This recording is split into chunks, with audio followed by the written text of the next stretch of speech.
Gene Hoglan. You're in France right now. Hellfest. That's right. I'm here with Fear Factory, and we are playing Hellfest, and we are headlining our stage. We're on the main stage tonight. We're going on last, and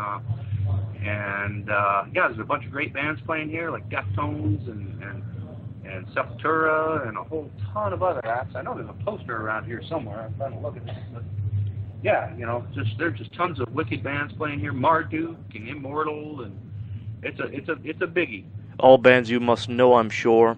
A whole ton of them, yeah. Know a lot of these guys, so it's going to be a good time, and it's always a great place to see bands and crew, guys that you haven't seen in a long time, and it's always a fun. Festivals are always a fun place to catch up with your buddies.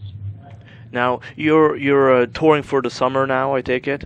That's right. Fear Factory has been on tour pretty nonstop since December of 2009, and myself, I've been on the road since August of 2009. Yeah, so when this tour ends in August, I will have been on the road for pretty much a year straight. Now, how is it touring and sleeping in hotels every night? We don't get hotels every night. We sleep on the bus most nights. We get hotels on the days off, so. But yeah, everything starts to kind of look the same. All the hotels look the same, and all the roads definitely look the same. But it's fine. This is what I've done for my entire life, really. I've spent over 2/3 of my life now on tour, pretty much. I think that's how that works out. Well over half of my life I've been on tour, so I'm used to it. This is what I do. When I was a kid, my dream was to play in a rock and roll band that gets to tour around and see the world, and hey, I'm getting to do it, so it's pretty cool. Now you're living it, and you've got like everybody's dream in a sense. Yeah, it's pretty awesome. I gotta admit it. It doesn't suck. Pretty cool. Now you're an awesome drummer, and also you finally got the DVD, the Atomic Clock drum instructional tape. The DVD. That's right.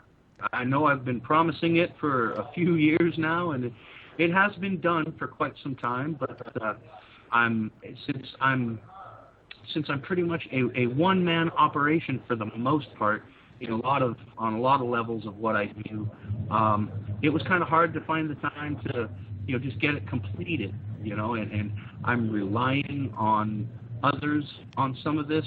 Some of my artwork and stuff like that, it sometimes takes a while to get things done from people, but we got it all done, and everything's cool, and I'm really psyched. It was very recently released, and the response has been pretty awesome, pretty overwhelming. Everybody seems to really be into it, and the one thing I tried to do with this instructional DVD is just make it fun.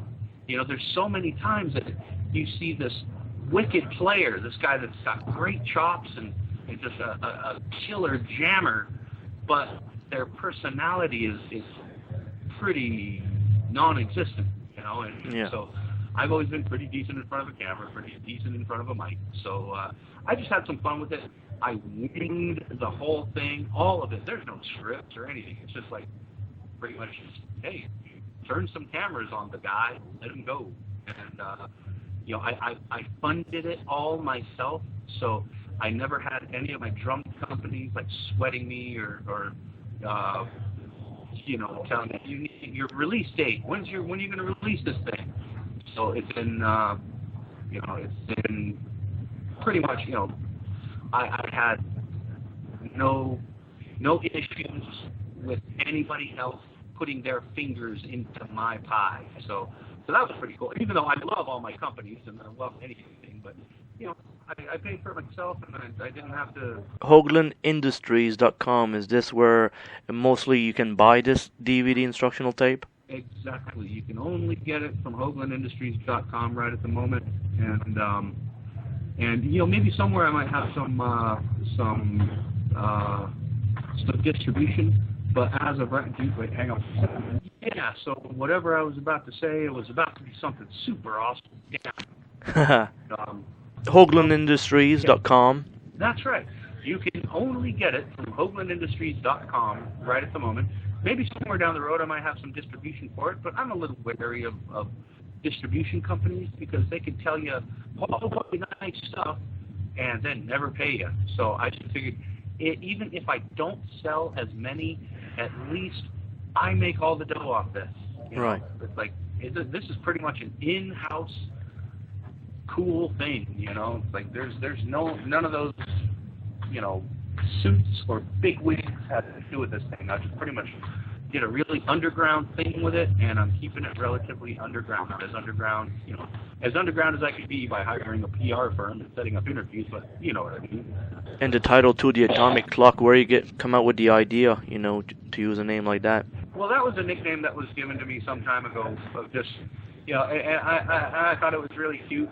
You know, I mean, it's one thing to be called Gene the Machine or whatever, you know, silly names, Mean Gene, but when somebody called me the Atomic Clock, I was like, wow, that's pretty sharp, because the atomic clock is, you know, the world time, you know, at least here in America, that is what keeps time for the planet.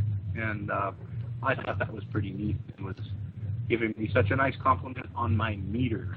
So that's where that comes from. And I just figured, I didn't really have a title for it. And, you know, the next one, I might have a really fun title. But yeah, this one, the Atomic Clock, seemed to fit, at least for the first one, anyway. Now, as this is going, do you plan to make more DVDs in the near future, or, you know, in the process of it?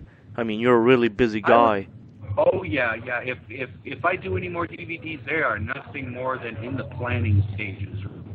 I'd like to do another couple more, totally. But it might take 6 years to get 2 more out. You know, it could take me a little while.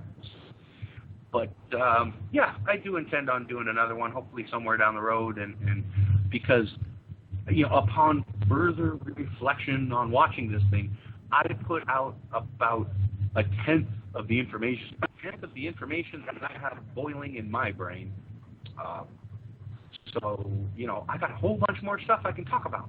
And I'm sure you do, because you have all the extensive history, you know, from Metallica to the early days of Metallica, early Slayer days. I did an interview with you in 2008, and let me tell you, I remember that.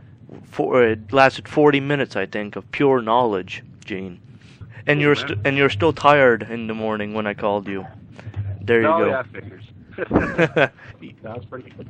With the Fear Factory new album, how many songs you guys playing off the new album? We range, like, it depends on the set. Like, sometimes we play as many as 6, and we have, like, possibly even 7. But I think tonight we're probably doing like 4 off the new record. It must be a pleasure playing with Fear Factory. Yeah, it's a blast. Yeah, I have a good time. Totally. So do you have any new endorsements for drums these days? Let me see. I think I picked up a Danmar endorsement somewhere down the road, and they make some really awesome double bass. They make you know, the beater balls for your bass pedals. Mm-hmm. They make these big gaudy red ones that are really awesome, and I've always played Danmar, so those are pretty cool. And but I've still got the same endorsements. I'm still using Pearl drums. You know, I recently got a new Pearl Reference Series kit, and that's like the baddest one I've ever played. It's awesome. Like it sounds so killer. And every sound man I've ever worked with, or every sound engineer, like I recorded the Death Clock album with it, and right. I recorded the latest Fear Factory record with it, and you know, everybody's been like, holy moly, this is an amazing drum sound. You know, it's like, I haven't done a darn thing to this. I just put mics on it, and it sounds awesome. So that's pretty cool. And a lot of my live sound engineers have been like, holy crap, this is like the best kit I've ever done live. You know, so that's cool. It's a really cool sounding kit, and it looks really cool. And yeah, and I've still got Sabian and Promark and Evans heads, basically. I tried to move over to Remo for drum heads, and they'd never heard of me. I thought that was pretty funny. That is funny. So I figure I might show them the Modern Drummer cover that I'm coming out on next month and go, sorry, had your chance. Sorry, dude. They never heard of Gene Hoglan. Yeah, that was crazy. That is crazy. That's pretty funny. We must not have talked to their metal guy. Maybe the country guy. Yeah, that's right. The country drummer guy. That's right, totally. And that's just what you are, a country guy. Yeah. I can country shuffle it up like nobody's business, but there you go. Right on. Gene, it's been a pleasure talking to you. Excellent. This is awesome. Yeah, right on, Jason. Well, it was a pleasure talking to you, my friend, and I get to do it again soon sometime. For sure. Well, you have a blast on tour, and we'll follow your career, and good luck with the Atomic Clock DVD, instructional DVD. Thanks, Jason. Again, that's only available at HoglanIndustries.com. Excellent. All right. Have a good one. Good luck. You too, brother. Thank you very much. Bye-bye.